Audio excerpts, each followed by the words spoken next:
နှစ်3000ပြည့်နေမှာအနာဂတ်ရဲ့ရဲတပ်ဖွဲ့ဖြစ်တဲ့တိုင်းဖိုဟာရာဇဝတ်ကောင်အလုံးကိုဖမ်းဆီးပြီးငြိမ်းချမ်းရေးနဲ့တရားမျှတမှုကိုတည်ထောင်ထားပါတယ်။ဒါပေမဲ့ဖမ်းဆီးဖို့ကြံနေတဲ့တဦးတည်းသောရာဇဝတ်ကောင်ကတော့ run စစ်ပါပဲ။ကပတိန်လိုကန်နဲ့ကျန်တဲ့တိုင်းဖိုအဖွဲ့သားတွေဟာလူမရှိတဲ့အဆောက်အုံတစ်ခုမှာသူ့ကိုဝိုင်းထားပါတယ်။လူကတီနဲ့ထွက်တို့ကအပြင်မှာတိုက်ခိုက်ရေးအဖွဲ့ကိုအားပြေးဖို့ဆောင်နေပါတယ်။အဆောက်အုံထဲမှာ run စစ်ဟာအချိန်ခရီးကရိယာတစ်မျိုးကိုတက်ဆင်နေပြီးတော့လက်ရှိကိုမအုပ်စိုးနိုင်ရင်တော့အတိတ်ကိုအုပ်စိုးဖို့စိတ်ပိုင်းဖြတ်ထားပါတယ်။သူ့အစီအစဉ်မပြီးသေးခင်မှာပဲ rat တိုင်းဖို ranger ဖြစ်တဲ့ Alice ကသူ့ကိုတိုက်ခိုက်ပါတယ်။အပြင်မှာဂျန်ကလည်းကြံတဲ့သူတွေနဲ့ပေါင်းပြီးတော့ run စစ်ထွက်လာမယ့်အချိန်ကိုစောင့်နေတော့မှာပဲပောက်ကွဲမှုတစ်ခုဖြစ်သွားရဲ့ပါတယ်။အဆိုးဆုံးကိုကြောက်ရွံ့နေတဲ့တိုင်းဖိုက Alice က run စစ်ကိုဖမ်းဆီးပြီးပြန်ထွက်လာတာကိုမြင်တော့ဝမ်းသာသွားပြီးတော့ရာဇဝတ်ကောင်ကိုချက်ချင်းပဲထိန်းသိမ်းလိုက်ပါတယ်။ Alice ကကပတိန်လိုကန်ကို run စစ်ရဲ့ဆက်အချိန်ကိုလိုတယ်လို့သွားနိုင်တဲ့ကရိယာရဲ့အဓိကစိတ်ပိုင်းဖြစ်ကြောင်းရှင်းပြပြီးတော့အဲ့ဒီဆက်အောင်မြင်သွားရင်တော့အလွန်ဆိုးရတဲ့အကျိုးဆက်တွေဖြစ်လာနိုင်ကြောင်းကပတိန်ကပြောပါတယ်။ဂျန်နဲ့ပြန်တွေ့ဆုံရပြီး Alice ကဂျန်ကိုလက်ထပ်ခွင့်တောင်းကကျန်တဲ့သူတွေကလည်း run စစ်ရဲ့အမှုစုရင်ချက်ကိုစောင့်နေကြပါတယ်။ဒီကသူ့ကိုထောင်ထဲထည့်လိုက်မယ်လို့ယုံကြည်ပေမဲ့လည်းလူကဘာမှမတည်ကြဘူးလို့ပြန်ပြောပါတယ်။စာကစ်က truck ကိုဘာမှမမြင်ရဘူးလို့ညှိညူနေပြီးတော့နယ်ရီယာလည်းလူရောင်ဆောင်ပြီးတော့တရက်ခွင်ကိုလှည့်ဝက်ဆောင်ဆောင်ကြည့်နေပါတယ်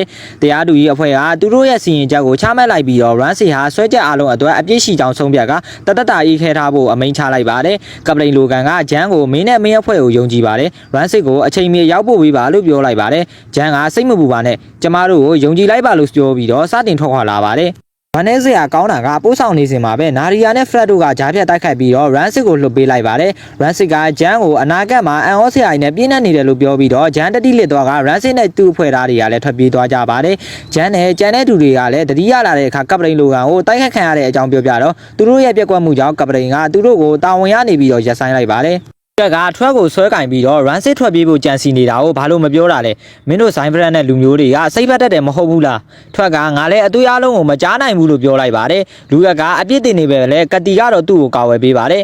run စစ်နာရီယာနဲ့ဖရက်တို့ဟာတိုင်းဖို့အကျဉ်းထောင်ကိုရောက်သွားပြီးဂလူတိုကိုသူ့ကိုထိန်းသိမ်းဖို့မစတင်ခင်မှာပဲလှုပ်ပေးလိုက်ပါတယ်တိုင်းဖို့ကိုအကြောင်းကြားပြီးအဲလစ်ကအခင်းဖြစ်ပွားရနေရကိုအလင်းမြန်သွားရောက်ပါတယ်မူတက်တွေကလည်းနောက်ထပ်အချိန်လိုတယ်လို့သွားနိုင်တဲ့ကတိယာတစ်ခုကိုတိစောင်းနေကြပြီမဲ့မထွက်ခွာခင်မှာပဲ run စစ်ကမော်နီတာပေါ်မှာအဲလစ်ကိုမြင်ပြီးတော့မပြီးသေးတဲ့ကိစ္စတချို့ကိုရှင်းလင်းဖို့အတွက်အချိန်ခရီးသွားခြင်းကိုရပ်လိုက်ပါတယ်နှစ်ယောက်သားအကျဉ်းထောင်မျိုးစင်ထိပ်မှာပြန်လည်တိုက်ခိုက်ကြပြီး run စစ်ကအသာစီးရတော့ပါတယ် red ranger ကိုချုပ်ထားရင် Alice ကသူ့ကိုအနိုင်ယူနိုင်ပေမဲ့တိုင်းဖို့ကိုဘယ်တော့မှအနိုင်ယူနိုင်မှာမဟုတ်ဘူးလို့ပြောပါတယ် run စစ်ကသူ့သွားမဲ့နေရာမှာတိုင်းဖို့ဆိုတာရှိမှာမဟုတ်ဘူးလို့ပြောပြီး Jan, Truck, Lucas နဲ့ Katy တို့ကသူ့စီကိုရောက်လာချိန်မှာပဲ Alice ကိုတေးစီလောက်တဲ့အထိတိုက်ခိုက်လိုက်ပါတယ်run စစ်ဟာတယ်လီပို့သွားပြီးတော့ဂျန်ကတေလူမျောပါဖြစ်နေတဲ့အဲလင်နာကိုရောက်လာပါတယ်အဲလစ်ကဂျန်ကိုသူ့ရဲ့လက်ပတ်ကိုပေးလိုက်ပါတယ်အချိန်ရင်မှန်ထဲမှာနောက်ထပ်မော်ဖာ၄ခုရှိတယ်ဆိုတာကိုပြောပြပါတယ်run စစ်ကိုမဖမ်းမိမချင်းဘယ်တော့မှအရှုံးမပေးဖို့ကတိပေးခိုင်းပြီးတော့ဂျန်ကလည်းသဘောတူလိုက်က red chrono morpha ကိုယူပြီးတော့ run စစ်ကိုတားဆီးဖို့စိတ်ပိုင်းဖြတ်လိုက်ပါတယ်အဲလစ်ဟာဆေးဘတ်ဆိုင်ရာဝန်ထမ်းတွေရောက်လာချိန်မှာပဲတည်ဆုံတော့ပါတယ်ကျန်တဲ့သူတွေကတိုင်းရှိစီကိုလိုက်သွားပြီးတော့လူကတ်နဲ့စာကစ်တို့ကလေရင်မှုအဖြစ်တာဝန်ယူပါတယ်ခရိုနိုမော်ဖာအလုံးကိုရရှိထားတဲ့ဂျန်အားပြန်တမ်းမှုအမိန်ပေးလိုက်ပြီးတော့အဖွဲ့သားတွေက2000ခုနှစ်ကိုဦးတည်ပြီးထွက်ခွာသွားကြပါတယ်။ဂျန်လူကကတီနဲ့ထွက်တို့ကအတိတ်ကိုအချိန်ခီးပြန်သွားတဲ့ run စစ်ကိုတားနိုင်မလားဆိုတာတော့နောက်တစ်ပိုင်းနဲ့သူစိုက်ကြည့်ရမှာပဲဖြစ်ပါလေ။ run စစ်ဂလူတိုနာရီယာနဲ့ဖရက်တို့ကလမ်းကြားတစ်ခုအပြင်ဘက်မှာပေါ်လာပြီးအနီးနားကရဲရရှိတယောက်ကသူတို့ကိုတားဆီးဖို့ကြိုးစားပါတယ်။ run စစ်ကသူ့တနက်ကိုအလွယ်တကူဖြတ်စီးပြီးနောက်စစ်စင်းမင်းများကနေသူတို့ဟာ2000ခုနှစ်ကိုရောက်နေတယ်ဆိုတာကိုသိလိုက်ရပါတယ်။အဲ့ဒီအချိန်မှာအတိုင်းဖို့မရှိသေးပါဘူးတစ်ဖက်မှာအတိုင်းရှိဟာအကိုင်းရှိဘေးမှာပြုတ်ကျသွားခဲ့ပါတယ်စာကစ်ရဲ့အလန်တကြားတတိပေးတံကြောင့် truck နိုးလာပြီးတော့အတိုင်းရှိပောက်ကွဲစေနိုင်တဲ့လောင်စာယူစိတ်မှုရှိကြောင်းပြောလိုက်ပါတယ် truck ကကြံတဲ့လူတွေကိုလည်းနှိုးလိုက်ပြီးတော့ဂျန်ကအန်ရရှိတဲ့ရေမော်ကနေအမြန်ထွက်ပြေးနေပဲခရိုနိုမော်ဖာတွေကိုယူသွားပါတယ်ပောက်ကွဲသွားပြီးတဲ့နောက်စာကစ်ကသူတို့ဟာ2000ခုနှစ်မှာဆဲဘာဟဲလို့ခေါ်တဲ့မြို့ရဲ့အနောက်မြောက်ဘက်ကိုရောက်နေကြအောင်ရှင်းပြပါတယ်တခြားသူတွေကလည်းအစာပိုင်းမှာမနေကြမယ်မလဲဂျန်ဟာခရိုနိုမော်ဖာတွေကိုအသုံးပြုပြီးတော့ run စစ်ကိုအနိုင်ယူနေကြောင်းကိုအဖွဲ့ကိုပြောပြီးဆွဲဆောင်ပါတယ်ranger တယောက်ချင်းစီကသူတို့ရဲ့ DNA ကိုမော်ဖာတဲ့ကိုထည့်သွင်းပြီးတဲ့နောက်ဆဲဘာဟဲကိုတွားကစခရင်မုတ်တွေကိုအသုံးပြုပြီးတော့ run စစ်ကိုစတင်ရှာဖွေပါတယ်ဂျန်ဟာဆိုင်ငယ်အုပ်ထုပ်ဆောင်းထားတဲ့လူတယောက်ကဆိုင်ငယ်ပေါ်တက်နေတော့မတော်တဆတိုက်မိသွားပြီးတော့သူ့အတန်ဟာရင်းနှီးနေတယ်ဆိုတာကိုတိတ်တဆိတ်တတိထားမိလိုက်ပေမဲ့သူကမောင်းထွက်သွားပါတယ်အဲ့ဒီအချိန်အနီးနားကလက်ဝဲရင်နာဆိုင်မှာနာဒီယာကစိုက်ကလောဘောအုပ်စုတစုကိုမျိုးတဲကိုလွှတ်လိုက်ပါတယ်အဖွဲ့ကသူမနဲ့ဂလူတိုနဲ့ဖရက်တို့ကိုဖမ်းဆီးဖို့ရင်ဆိုင်ပေမဲ့လည်းကံမကောင်းစွာနဲ့ပဲမော်ဖာရီကအလုံးမလုပ်ပါဘူးဂျန်ကနာဒီယာကိုရင်ဆိုင်မှုစူးစမ်းပြီးတော့ကျန်တဲ့သူတွေကလည်းစိုက်ကလောဘောတွေကိုတိုက်လိုက်ပေမဲ့ဘယ်သူမှမူးတက်နေတဲ့အားကိုမရှင်းနိုင်ပါဘူးနာရီယာနဲ့တခြားမူတက်တွေကထွက်သွားပြီးနောက်စိုက်ကလိုဘောအနေငယ်ကိုဂျန်ကိုအဆုံးသတ်ဖို့ခြံထားခဲ့ပါတယ်။ကံကောင်းထောက်မှစွာနဲ့ပဲဆိုင်ရစီးလာတဲ့လူကသူမကိုအချိန်မီကယ်တင်လိုက်ပြီးတော့ ranger တွေကိုအထူးသဖြင့်ဂျန်ကိုသူကအဲလစ်နဲ့ဘယ်လောက်တူတယ်ဆိုတာကိုအံ့အားသင့်စေခဲ့ပါတယ်။ နောက်ပိုင်းမှာစာကစ်က Red Mofa လည်းအတက်ဝင်မှာဒါ Chrono Mofa တွေလည်းအလုံးလုံးမှာဖြစ်ကြောင်းနဲ့အဲလစ်နဲ့မျိုးရိုးဗီဇတူတဲ့သူတယောက်ကိုလိုအပ်ကြောင်းကိုရှင်းပြပါတယ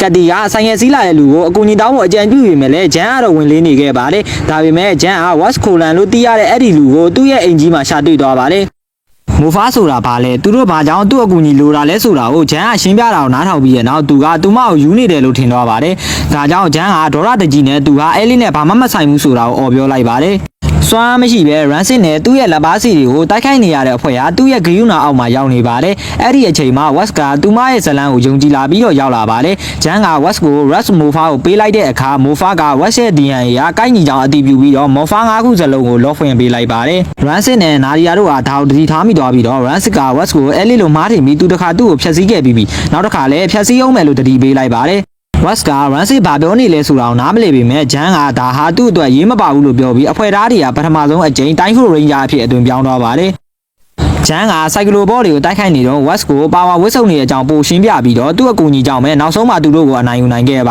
တယ်ကံမကောင်းစွာနဲ့ပဲ Rancid ကလွတ်မြောက်သွားပြီးတော့ဂျန်ကသူ့စီမရောက်ခင်အားနေသွားပါတယ်ဂျန်ကသူ့ရဲ့တိုင်း swipe နဲ့ဂလူတို Fred နဲ့ Nadia တို့ကိုတိုက်ခိုက်ပြီးတော့သူတို့ကိုစုပ်ခွာသွားအောင်လုပ်ပေမဲ့ Nadia ကသူမရဲ့အဖေကသူတို့ကိုအနိုင်ယူလိမ့်မယ်လို့ပြောသွားပါတယ်West ဟာပါဝင်းကြားတယောက်ဖြစ်ရလို့အရန်ပြောနေပေမဲ့ဂျန်ကသူတို့ရဲ့ရည်ရွယ်ချက်အကြောင်းသူ့ကိုပြင်းပြင်းထန်ထန်ဆုံးမပြီးရဲ့နောက် Red Mofa ကိုပြန်ယူလိုက်ပါတယ်သူတို့ဟာအဲ့ဒါကိုအသက်သွင်းဖို့ပဲသူ့ကိုလိုအပ်တာလို့ပြောပါတယ်။ West ဟာစိတ်ပြက်လက်ပြက်နဲ့ထွက်သွားပြီးရဲ့နောက်ကျန်တဲ့သူတွေကဂျန်ရဲ့ဆုံးဖြတ်ချက်အကြောင်းကိုဆွေးနွေးကြပါတယ်။ကတီနဲ့ထွက်တို့က West အဖွဲ့ထဲကိုမပါဝင်တော့လို့စိတ်မကောင်းဖြစ်ကြပြီးတော့လူကတ်ကတော့သူဟာတော်တဲ့တိုက်ခိုက်ရေးသမားတယောက်လို့ပြောပါတယ်။ဒါပေမဲ့ဂျန်ကတော့သူတို့ဟာသူတို့ဘာသာလုံးနိုင်တယ်လို့ခိုင်ခိုင်မာမာယုံကြည်နေခဲ့ပါတယ်။ Rancid ရဲ့ mutation ဟာထိမ့်မနိုင်သိမ့်မရဖြစ်လာပုံရပါတယ်။စေဝါးရည်နဲ့ဒါထိန်းချုပ်ထားရတာဖြစ်ပါတယ်။တိုင်းရှိရဲ့အပျက်စီးတွေကိုရှင်းလင်းနေတော့အဖွဲ့ဟာကပတိန်လိုကန်စီကနေ message တစ်ခုရရှိပါတယ်။လိုအပ်ရင်လက်လက်ပစ္စည်းတွေအကူအညီပေးမယ်လို့သူကကမ်းလှမ်းပါတယ်။ဘုတ်အဖွဲ့အစည်းအဝေးကိုသွားနေတဲ့လမ်းမှာ West ဟာ Nadia နဲ့သူ့ရဲ့လက်ပါစီတွေမကောင်းမှုတစ်ခုခုလုပ်ဖို့ကြံစီနေတာကိုတွေ့လိုက်ရပါတယ်။သူတို့ကိုတိုက်ခိုက်ပေမဲ့အပြင်းထန်ရိုက်ခံရပါတယ်။ Nadia ကအဆုံးသက်ထိုးချက်ကိုပေးတော့မဲ့အချိန်မှာ Ranger တွေကရောက်လာပြီးတော့ West ကိုခဲတင်လိုက်ပါတယ်။ကံမောင်ကောင်းတဲ့ Nadia ကတော့ဂျန်ရဲ့လက်ထဲချိုးခံလိုက်ရပါတယ်။ဂျန်နဲ့လူကတ်တို့ဟာ West ကိုပြင်းပြင်းထန်ထန်ဆူပူချိန်မောင်းနေကြပါတယ်။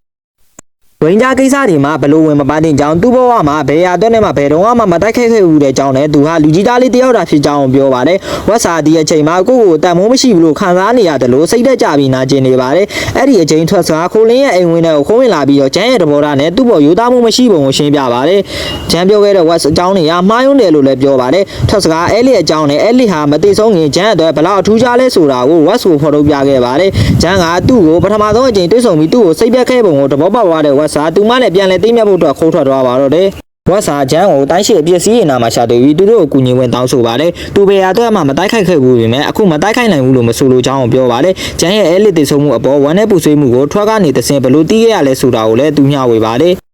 Rancid ရဲ့မျက်လုံးထဲမှာအဲလစ်မဟုတ်ပေမဲ့ Rancid ကိုတားဆီးဖို့သူ့ကိုကူညီဝင်ပေးဖို့ West တောင်းပန်ပါတယ်။ Rancid ရဲ့ cry ကိုပရိစင်ဌာနချုပ်မှာဂျီတာယာလို့ခေါ်တဲ့အေးခဲနေတဲ့မူတန့်ရာဇဝတ်ကောင်တအူးကိုပြန်လည်တက်သွင်းပြီးတော့မြို့ထဲကိုလွှတ်လိုက်ပါတယ်။သူကဒေတာခန်ရဲတွေကိုပြစ်ခတ်ဖျက်ဆီးခြင်းစတင်ပါတယ်။စာကစ်က Ranger တွေကိုတတိပေးလိုက်ပါတယ်။ဂျန်ကနောက်ဆုံးတော့လက်လျှော့ပြီးသူ့အပေါ်မှားယွင်းနေဆိုတာတက်တည်ပြဖို့နောက်ဆုံးအကြိမ်ခွင့်ရနေတဲ့ West ကို Red Chrono Mofa ကိုပေးလိုက်ပါတယ်။အဖွဲ့သားတွေလည်းပြောင်းလဲသွားကြပါတယ်။ Truck ကတတူတစ်တာထဲမှာကြုံထားတဲ့တိုင်းချက်ကိုထုတ်လိုက်ပါတယ်။ Ranger တွေလည်းထိုင်းချက်ပေါ်ကိုတက်လိုက်ပြီးတော့ West ကမောင်းနေပါတယ်။သူတို့မူတန့်တိုက်ခိုက်တဲ့နေရာကိုရောက်လာပါတယ်။ West ကသူ့ကိုတိုင်း swipe နဲ့တိုက်ခိုက်လိုက်တဲ့အခါမှာဂျီတာယာရဲ့ခန္ဓာကိုယ်ပေါ်ကအကွက်တစ်ခုကိုဖျက်ထောက်ပစ်လိုက်ပြီးတော့သူ့ရဲ့ DNA ကိုဖော်ထုတ်လိုက်တာကြောင့်သူဟာအလွန်ကြီးမားတဲ့အရွယ်အစားအဖြစ်ကြီးထွားလာပါတော့တယ်။စာကစ်ကအနာဂတ်ကပရိန်လိုကန်ကိုအကူအညီတောင်းဖို့ဆက်သွယ်လိုက်ပါတယ်။လိုကန်ကတိုင်း flyer တွေကိုအချိန်တကားပေါက်ကနေတဆင်ပို့ပေးလိုက်ပါတယ်။ Ranger တွေကတိုင်း flyer တွေကိုထိန်းချုပ်ပြီးတိုင်း4 Magazo Mode Blue ကိုဖွဲ့စည်းလိုက်ပါတယ်။လေဆာနဲ့အပြန်အလှန်ပစ်ခတ်ပြီးရဲ့နောက်သူတို့ဟာတိုင်း4 Magazo ကို Mode အဖြစ်ပြောင်းလဲလိုက်ပါတယ်။ Mode ကသူ့ရဲ့ဓာတ်ကိုအသုံးပြုပြီးတော့နောက်ဆုံးတစ်ချက်ခုတ်လိုက်တာနဲ့ဂျီတာယာကိုဖယ်ရှားပစ်လိုက်ပါတယ်။ဂျီတာယာဟာခဲနေတဲ့အခြေအနေကိုပြန်ရောက်သွားပြီးတော့လက်မအနေငယ်ခန့်အရွယ်စားထီကကြုံသွားကဂျန်ကသူ့ကိုကွန်တိန်နာတစ်ခုတည်းကိုထောင်ချလိုက်ပါတယ်။ West က Mofa ကိုပေးရဖို့ဆန္ဒရှိပေမဲ့ဂျန်ကသူ့ကိုဆက်ထားဝင်ပေးလိုက်ပါတယ်။အဖွဲ့သားတွေကသူတို့ရဲ့ Ranger တစ်ကိုပျော်ရွှင်စွာဂုဏ်ပြုနေကြပါတယ်။ West ကအဖွဲ့အတွက်နေရာတစ်ခုကိုရှာတွေ့သွားခဲ့ပါတယ်။ဒါကသူ့အဖေပိုင်းနဲ့နိုင်မျောစင်ဟောင်းတစ်ခုပါ။ကံမကောင်းစွာနဲ့ပဲအတွင်းပိုင်းကပုံပြက်ပန်းပြက်ဖြစ်နေခဲ့ပြီးတော့ပြင်ဆင်စရာတွေအများကြီးရှိနေပါတယ်။ပြီးတော့သူတို့ကိုမျိုးထဲမှာအဆင်ပြေနေနိုင်အောင်အဝတ်စားတွေလည်းပေးပါတယ်။ Nadia TV ကြည့်နေတာက Rancid ကိုစေးပါဟဲကိုသူ့ရဲ့ရှိနေခြင်းကို TV ကနေထုတ်လွှင့်ဖို့အကြံပေးလိုက်ပါတယ်။ ဂျန်နိုင်မျိုးစင်ကနေထိုးလာတော့ဒါဟာတချင်းကအလုံးမျိုးစုံလုပ်တဲ့ဆိုင်လေးတစ်ခုဖြစ်ခဲ့တာကိုသူရှိပြီးသူတို့စီဖောက်တဲ့တယောက်ကရောက်လာပါတယ်သူတို့ဟာ Rancy ရဲ့ထုတ်လွှင့်မှုအတွက်အသုံးပြုနေတဲ့ရုပ်မြင့်တန်ကြားဌာနမှာပကြီးစရာအဖြစ်ငှားရမ်းခံရပါတယ်ဆိုင်ကလိုဘောတွေကဝက်ဆိုတွေ့သွားပြီးတော့နာရီယာပေါ်လာကသူမရဲ့လက်ထဲအလှပြင်ထားတာကိုမပြခင်သူ့ကိုနည်းနည်းထိုးကြိတ်လိုက်ကြပါတယ်ရန်စစ်ကလှိုင်းများပေါ်ရောက်လာပြီးမြို့သူမြို့သားတွေကိုသူကြီးဆိုးလို့တဲ့ရည်ရွယ်ချက်ကိုရှင်းရှင်းလင်းလင်းပြောပြလိုက်ပါတယ်။ဝက်စ်ကရန်စစ်ကိုအပြင်မှာအပြင်းမဲ့တဲ့သူတွေရှိတယ်လို့ပြောတဲ့အခါမှာရန်စစ်ကသူ့ရဲ့ဘဝဆက်ကြောင်းကိုပြန်ပြောပြပါတယ်။အနာဂတ်မှာကလေးတွေကစံသက်ပြုံနဲ့အစိမ်းရောင်အရည်တွေကနေမွေးဖွားလာကြပါတယ်။မိဘတွေကသူတို့ရဲ့ကလေးတွေအတွက်ဇယိုက်လက္ခဏာတွေကိုရေးချယ်ကြပါတယ်။ဒါပေမဲ့စံသက်ပြုံတစ်ခုကရေဆိုးမြောင်းတဲ့ကိုပြုတ်ပြတော့တဲ့အခါမှာအဲ့ဒီအရည်ကပထမဆုံးမူတန်းဖြစ်တဲ့ရန်စစ်ကိုမွေးဖွားပေးလိုက်ပါတယ်။ရန်စစ်ဟာလူအဖွဲ့အစည်းကနေပြစ်ပယ်ခံရပြီးတော့တခြားအပယ်ခံတွေအားလုံးကိုစူးစီးပြီးရာဇဝတ်ဂိုင်းတစ်ခုကိုဖွဲ့စည်းလိုက်ပါတယ်။ရင်းကြားတွေရောက်လာပြီးဖီယိုလို့ခေါ်တဲ့မူတန်တကောင်နဲ့တေဆုံးအောင်ထားခဲ့တဲ့ West ကိုကယ်တင်လိုက်ပါတယ်။ West ကအသွင်ပြောင်းလိုက်ပြီးတော့မူတန်ကိုအဆောင်အပြင်ကိုကန်ထုတ်လိုက်ပါတယ်။မူတန်ဟာ ARMA ကြီးဖြစ်လာပြီးတော့ရင်းကြားတွေကတိုင်းဖိုမဂဆိုးကိုခေါ်လိုက်ပါတယ်။မူတန်ကိုအနိုင်ယူပြီးတိုင်းဖိုမဂဆိုးစာပါရဲ့လှိမြန်တဲ့ခုတ်ချက်တစ်ခုနဲ့ပြန်လည်ဖမ်းဆီးလိုက်ပါတယ်။ရင်းကြားတွေကသူတို့ရဲ့ပထမဆုံးဝင်တဲ့ Nets or Time or John နဲ့သူတို့ရဲ့အစာအသစ်တစ်ခုအတွက်ဝမ်းမြောက်နေကြပါတယ်ဝတ်စာရန်စီအကြောင်းပြန်ပြီးစဉ်းစားနေမိတယ်လို့ဂျန်ကိုပြောပြပြီးမြဲဂျန်ကရန်စီကအစ်စ်အမှန်မကောင်းဆိုးရတာဖြစ်တယ်လို့အာမခံလိုက်ပါတယ်ဝတ်ကလူကက်ကိုသူ့ကားကိုမောင်းဝင်ပြလိုက်ပြီးမြဲလူကက်ကသူ့ရဲ့ပြိုင်ကားမောင်းနေမှုဆောင်ရည်ကိုလမ်းပေါ်မှာပြသတဲ့အခါရဲကတားဆီးလိုက်ပါတယ်နာရီယာကဝမ်စစ်ကိုဆဲပါးရဲ့မျိုးသူမျိုးသားတွေကိုတကယ်ပဲထိန်းချုပ်ရှင်နေဆိုရင်မွေသားအများကြီးလိုအပ်မယ်လို့ပြောပါတယ်။သူမကခုံးဝအချို့ကိုလှုံ့ဆော်ဖို့ကူညီပေမဲ့မတာမွန်မိုင်းကိုပြန်လဲအသက်သွင်းလိုက်ပါတယ်။သူကကားတချို့ကိုဖီလင်နေစီးတဲ့မြန်နှုံးမြင့်မွန်မိုင်းကားတွေအဖြစ်ပြောင်းလဲပြလိုက်ပါတယ်။လူကတ်စာရေမောင်းလိုက်စဉ်ရဖို့နဲ့လမ်းပေါ်မှာမောင်းနေနိုင်ဖို့သူ့ရဲ့ရေမောင်းစာမိုးဝဲကိုဖြည့်ဆို့နေရပါတယ်။နာရီယာနဲ့သူမရဲ့ဖွဲ့သားတွေကတန်ချက်ကကားတစ်စီးကိုတိုက်ခိုက်ပြီးတော့မွေတွေအားလုံးကိုခိုးယူသွားကြပါတယ်။လူကစားဆောင်းဝဲဖြစ်စုံနေတော့သူတို့အရှိန်နဲ့မောင်းထွက်သွားတာကိုတွေ့လိုက်ရပြီးလိုက်သွားပြီးမြဲသူ့ရဲ့ကားဝီကြီးနဲ့တော့သူတို့မမီနိုင်ခဲ့ပါဘူး။ရင်းဂျာတွေကကလော့တာဝါမှာပြန်လဲစူးစီးကြပြီးတော့ထွက်ကနာရီယာကိုလိုက်ဖမ်းနိုင်ဖို့သူတို့အတွက်ဘတ်တာဆိုင်ကယ်တွေကိုထုတ်ပေးလိုက်ပါတယ်။နာရီယာကသူ့ရဲ့နောက်ဆုံးတင်ပြတိုက်မှုကိုအဆုံးသတ်ပြီးကားနောက်ဖုံးထဲကိုပစ္စည်းတွေထုတ်ဖို့နေပါတယ်။ရင်းဂျာတွေကသူတို့ရဲ့ဘတ်တာဆိုင်ကယ်တွေနဲ့ရောက်လာပြီးတော့လိုက်လံဖမ်းဆီးမှုကိုစတင်ပါပြီးဂျန်ကမတာမမိုင်းရဲ့ကားစီကိုအရှိန်နဲ့သွားပြီးတော့နောက်ဆုံးစက္ကန့်မှာကားပေါ်ကနေတာဘိုဘိုးစ်နဲ့ကြော်တက်ကပြစ်ခတ်လိုက်ပါတယ်။အဲ့ဒီနောက်ဝက်စ်ကာတွန်ခရုစီကနေလှုပ်ရှားမှုတစ်ခုကိုငှားယူလိုက်ပြီးတော့နာရီယာရဲ့ကားရှိကိုအရှိန်နဲ့မောင်းသွားကအမြန်ကွေ့ပြီးတော့ပြစ်ခတ်လိုက်ပါတယ်။မန်တာမမိုင်းဟာကားကိုဆွန့်ပစ်ပြီးတော့ရင်းဂျာတွေကိုတိုက်ခိုက်ဖို့စိုက်ကလိုဘော့စစ်တပ်တစ်ခုကိုဖန်တီးလိုက်ပါတယ်။ဝက်စ်က